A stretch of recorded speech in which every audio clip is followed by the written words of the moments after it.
రాజమండ్రిలో చలివేంద్రని అడ్డుకున్న పోలీసులపై మాజీ ఎంపీ భరత్ ఫైర్ అటండి. ఏంటండి? చలివేంద్రాన్ని అడ్డుకున్నారు. చలివేంద్రం అంటే మీకు తెలుసు కదా, చిన్న పాకేస్తారు, లేదో టెంట్ కడతారు, అక్కడ 4 కుండలు పెడతారు. కుండ ఒకటి 150 రూపాయలు 200 ఉంటుంది. ఆ కుండలు పెడతారు వరుసగా 1 2 3 4 5 కుండలు పెడతారు. ఈయన ఎంపీ కాబట్టి 10 కుండలు పెట్టి ఉండొచ్చు. అలాగే అక్కడ ఒక గ్లాస్ పెట్టి ఆ గ్లాస్కి చైనీస్ కడేస్తారు, తెలిసిందే కదా.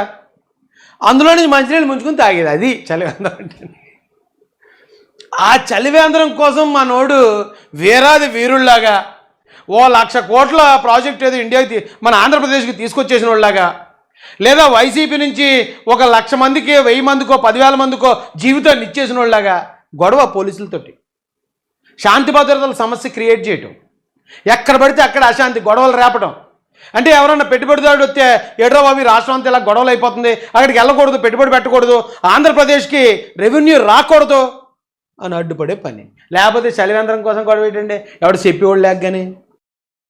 ఏదే చలివేంద్రం, ఆ చలివేంద్రం కోసం మళ్ళీ పోలీసులతో గొడవ, మళ్ళీ మాజీ ఎంపీ. ఎంత కామెడీగా ఉంటాయి పనులు. ఇలాంటి వాళ్ళు మరి ఎలాగండి వీళ్ళు రాజకీయంలో ఇంకా బాగానే వచ్చాయండి 11 సీట్లు.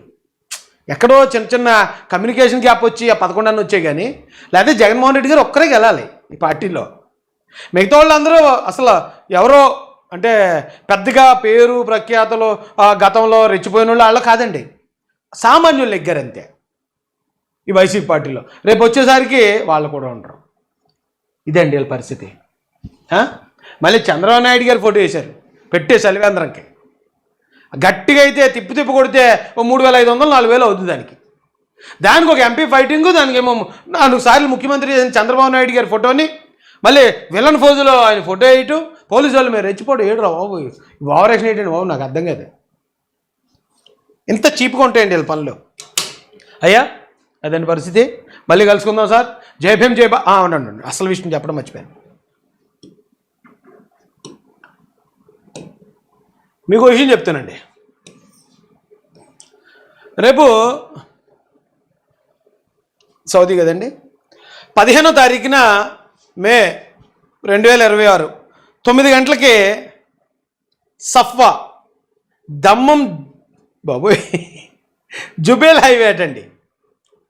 దమ్మం జుబేల్ హైవే ఏమండి పేరేటండి, సఫ్వా SAFWA అనే ప్రాంతంలో మహానాడు కార్యక్రమం నిర్వహిస్తున్నారండి సౌదీ అరేబియాలో. సౌదీ అరేబియాలో ఉన్న తెలుగు వాళ్ళందరికీ కూడా నా తరపున కూడా హృదయపూర్వక ఆహ్వానం తెలియజేస్తున్నా అండి. ఆ ప్రాంతంలో కూడా తెలుగు వాళ్ళందరూ ఒకసారి కలిసి ఆ గొప్ప నాయకుడు నందమూరి తారక రామారావు గారిని స్మరించుకుంటూ అక్కడ అందరూ కలిసి ఈ కార్యక్రమం ఏర్పాటు చేయటం, ముఖ్యంగా నిర్వాహకులందరికీ కూడా హృదయపూర్వక ధన్యవాదాలండి. NRI TDP సౌదీ అరేబియా వారికి నన్ను ఆహ్వానించినందుకు మరీ ధన్యవాదాలు.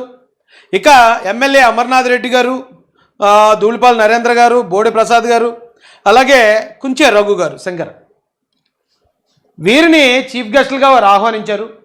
సౌదీ అరేబియాలో ఉన్న వాళ్ళందరూ ఈ కలయికని ఉపయోగించుకుని ఒకసారి మీరందరూ కూడా దీనిలో పార్టిసిపేట్ చేయాల్సిందిగా హృదయపూర్వకంగా మీ అందరికీ రిక్వెస్ట్ తెలియజేస్తున్నానండి. అలాగే తెలుగు సేవా సమితి కువైట్ వారి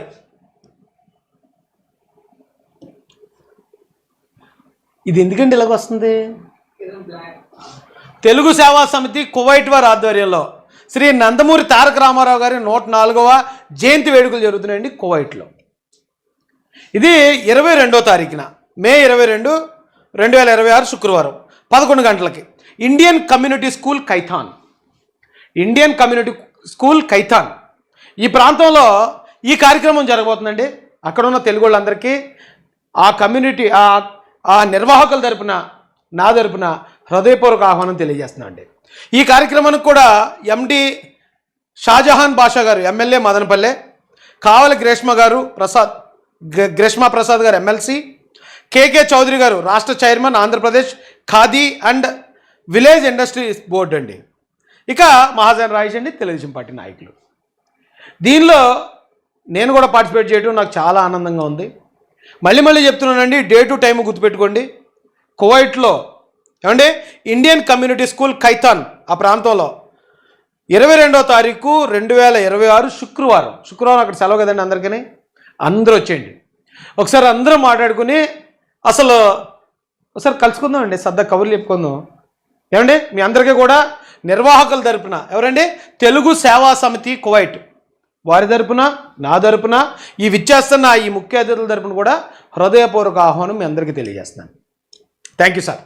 ఎంత మంచి కుటుంబాన్ని దేశ విదేశాల్లో మాకు అందించిన నారా చంద్రబాబు నాయుడు గారికి మరియు నారా లోకేష్ గారికి హృదయపూర్వక ధన్యవాదాలు మరీ తెలియజేసుకుంటున్నాం అండి. Thank you sir. జై భీమ్, జై భారత్, జై మహాసేన, జై తెలుగుదేశం, జై చంద్రబాబు, జై లోకేష్ అన్న. ఏమండి ఇదంతా ఒక స్టోరీ అయితే, ఒక పక్కనే లోకేష్ గారిని చూసాం కదా మనం, అన్ని దేశాలు తిరుగుతున్నాడు ఆయన. ఇండస్ట్రీస్ రావాలి అంటే మనది చిన్న రాష్ట్రం, విడిపోయి ఉన్న రాష్ట్రం, రెవెన్యూ తక్కువ. ఈ రెవెన్యూ తక్కువైన రాష్ట్రానికి హైదరాబాదులో సైబర్ సిటీలా కనుక ఎక్కువ కంపెనీలు వస్తే ఆటోమేటిక్గా రెవెన్యూ పెరుగుతుంది, రాష్ట్రం అభివృద్ధి చెందుతుంది. అందరికీ తెలిసిన లాజిక్ ఇది. దానికోసం ఒక పక్కన చంద్రబాబు నాయుడు గారు, మరో పక్కన లోకేష్ గారు, తిరగని దేశం లేదు, ఇన్వైట్ చేయని పారిశ్రామికవేత్తలు లేరు. వాళ్ళంత కష్టపడి పనిచేస్తూ ఉంటే వైసీపీ వాళ్ళు ఏం చేస్తున్నారు చెప్పనండి. ఈయన పేరు మార్గాని భరత్, మాజీ ఎంపీ.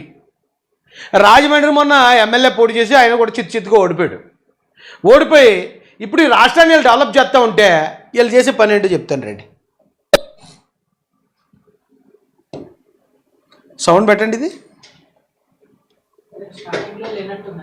ఏదమ్మా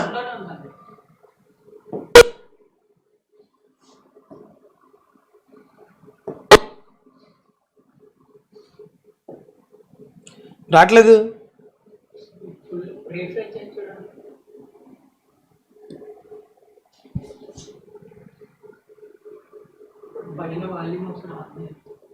సర్లే వాల్యూమ్ అక్కర్లేదులే. రాజమండ్రిలో చలివేందర్ని అడ్డుకున్న పోలీసులపై మాజీ ఎంపీ భరత్ ఫైర్ అటండి. ఏంటండి చలివేంద్రాన్ని అడ్డుకున్నారు. చలివేంద్ర అంటే మీకు తెలుసు కదా, చిన్న పాకేస్తారు, లేదో టెంట్ కడతారు, అక్కడ 4 కొండలు పెడతారు. కొండ ఒకటి 150 రూపాయలు 200 ఉంటుంది. ఆ కొండలు పెడతారు వరుసగా, 1 2 3 4 5 కొండలు పెడతారు. ఈయన ఎంపీ కాబట్టి 10 కొండలు పెట్టి ఉండొచ్చు. అలాగే అక్కడ ఒక గ్లాస్ పెట్టి ఆ గ్లాస్కి చైనీస్ కడతారు, తెలిసిందే కదా. అందులో నుంచి మంచినీళ్ళు ముంచుకుని తాగేది, అది చలివేంద్రం అంటే. ఆ చలివేంద్రం కోసం మనోడు వీరాది వీరుల్లాగా 1,00,000 కోట్ల ప్రాజెక్ట్ ఏదో ఇండియాకి మన ఆంధ్రప్రదేశ్కి తీసుకొచ్చేసిన వాళ్ళలాగా, లేదా వైసీపీ నుంచి 1,00,000 మందికి 1000 మందికో 10,000 మందికో జీవితాన్ని ఇచ్చేసిన వాళ్ళలాగా గొడవ పోలీసులతోటి, శాంతి భద్రతల సమస్య క్రియేట్ చేయటం, ఎక్కడ పడితే అక్కడ అశాంతి గొడవలు రేపటం. అంటే ఎవరన్నా పెట్టుబడిదారుడు వస్తే ఏడ్రా బాబు రాష్ట్రం అంతా ఇలా గొడవలు అయిపోతుంది, అక్కడికి వెళ్ళకూడదు, పెట్టుబడి పెట్టకూడదు, ఆంధ్రప్రదేశ్కి రెవెన్యూ రాకూడదు అని అడ్డుపడే పని. లేకపోతే చలివేంద్రం కోసం గొడవ ఏంటండి, ఎవడు చెప్పేవాళ్ళు లేక కానీ. ఏదే చలివేంద్రం, ఆ చలివేంద్రం కోసం మళ్ళీ పోలీసులతో గొడవ, మళ్ళీ మాజీ ఎంపీ. ఎంత కామెడీగా ఉంటాయి పనులు. ఇలాంటి వాళ్ళు మరి ఎలాగండి రాజకీయంలో ఇంకా బాగానే వచ్చాయండి 11 సీట్లు. ఎక్కడో చిన్న కమ్యూనికేషన్ గ్యాప్ వచ్చి ఆ 11 అన్నీ వచ్చాయి కానీ, లేకపోతే జగన్మోహన్ రెడ్డి గారు ఒక్కరే గెలాలి ఈ పార్టీలో. మిగతా వాళ్ళందరూ అసలు ఎవరో అంటే పెద్దగా పేరు ప్రఖ్యాతలు గతంలో రెచ్చిపోయిన వాళ్ళు వాళ్ళు కాదండి, సామాన్యులు నెగ్గారంతే ఈ వైసీపీ పార్టీలో. రేపు వచ్చేసరికి వాళ్ళు కూడా ఉండరు. ఇదండి వీళ్ళ పరిస్థితి. మళ్ళీ చంద్రబాబు నాయుడు గారు ఫోటో వేశారు పెట్టే చలివేంద్రంకి. గట్టిగా అయితే తిప్పి కొడితే 3,500 4,000 అవుతుంది దానికి ఒక ఎంపీ ఫైటింగు, దానికి ఏమో 4 సార్లు ముఖ్యమంత్రి చంద్రబాబు నాయుడు గారి ఫోటోని మళ్ళీ విలన్ ఫోజులో ఆయన ఫోటో వేయటం, పోలీసు వాళ్ళు మీరు రెచ్చిపోవడం ఏడురా బాబు, ఓవరాక్షన్ ఏంటండి బాబు, నాకు అర్థం కాదు. ఇంత చీప్గా ఉంటాయండి వీళ్ళ పనులు. అయ్యా అదండి పరిస్థితి. మళ్ళీ కలుసుకుందాం సార్. జై భీమ్, జై అవునండి, అసలు విషయం చెప్పడం మర్చిపోయాను. మీకు విషయం చెప్తానండి. రేపు సౌదీ కదండి, 15వ తారీఖున మే 2026 9 గంటలకి సఫ్వా దమ్మం బాబోయ్ జుబేల్ హైవే అటండి, దమ్మం జుబేల్ హైవే. ఏమండి పేరేటండి, సఫ్వా SAFWA అనే ప్రాంతంలో మహానాడు కార్యక్రమం నిర్వహిస్తున్నారండి. సౌదీ అరేబియాలో ఉన్న తెలుగు వాళ్ళందరికీ కూడా నా తరపున కూడా హృదయపూర్వక ఆహ్వానం తెలియజేస్తున్నా అండి. ఆ ప్రాంతంలో కూడా తెలుగు వాళ్ళందరూ ఒకసారి కలిసి ఆ గొప్ప నాయకుడు నందమూరి తారక రామారావు గారిని స్మరించుకుంటూ అక్కడ అందరూ కలిసి ఈ కార్యక్రమం ఏర్పాటు చేయటం, ముఖ్యంగా నిర్వాహకులందరికీ కూడా హృదయపూర్వక ధన్యవాదాలండి. ఎన్ఆర్ఐ టీడీపీ సౌదీ అరేబియా వారికి నన్ను ఆహ్వానించినందుకు మరీ ధన్యవాదాలు. ఇక ఎమ్మెల్యే అమర్నాథ్ రెడ్డి గారు, ధూళిపాల నరేంద్ర గారు, బోడి ప్రసాద్ గారు, అలాగే కుంచే రఘు గారు, శంకర్, వీరిని చీఫ్ గెస్టులుగా వారు ఆహ్వానించారు. సౌదీ అరేబియాలో ఉన్న వాళ్ళందరూ ఈ కలయికని ఉపయోగించుకుని ఒకసారి మీరందరూ కూడా దీనిలో పార్టిసిపేట్ చేయాల్సిందిగా హృదయపూర్వకంగా మీ అందరికీ రిక్వెస్ట్ తెలియజేస్తున్నానండి. అలాగే తెలుగు సేవా సమితి కువైట్ వారి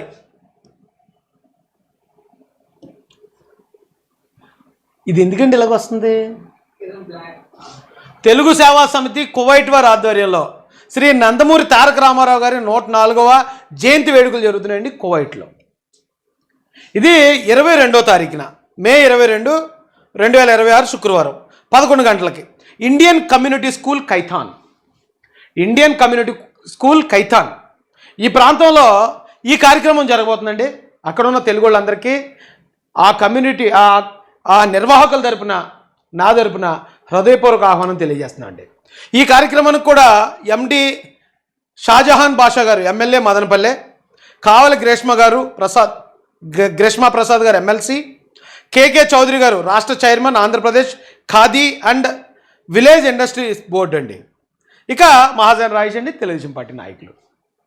దీనిలో నేను కూడా పార్టిసిపేట్ చేయడం నాకు చాలా ఆనందంగా ఉంది. మళ్ళీ చెప్తున్నానండి, డేటు టైము గుర్తుపెట్టుకోండి. కువైట్లో ఏమండి ఇండియన్ కమ్యూనిటీ స్కూల్ కైథాన్ ఆ ప్రాంతంలో 22వ తారీఖు 2026 శుక్రవారం అక్కడ సెలవు కదండి అందరికీ.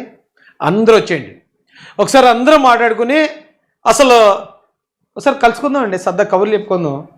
ఏమండి మీ అందరికీ కూడా నిర్వాహకుల తరపున ఎవరండి తెలుగు సేవా సమితి కువైట్ వారి తరపున నా తరపున ఈ విచ్చేస్తున్న ఈ ముఖ్య అతిథుల తరపున కూడా హృదయపూర్వక ఆహ్వానం మీ అందరికీ తెలియజేస్తున్నాను. Thank you sir. ఎంత మంచి కుటుంబాన్ని దేశ విదేశాల్లో మాకు అందించిన నారా చంద్రబాబు నాయుడు గారికి మరియు నారా లోకేష్ గారికి హృదయపూర్వక ధన్యవాదాలు మరీ తెలియజేసుకుంటున్నాం అండి. Thank you sir. జై భీమ్, జై భారత్, జై మహాసేన, జై తెలుగుదేశం, జై చంద్రబాబు, జై లోకేష్ అన్న.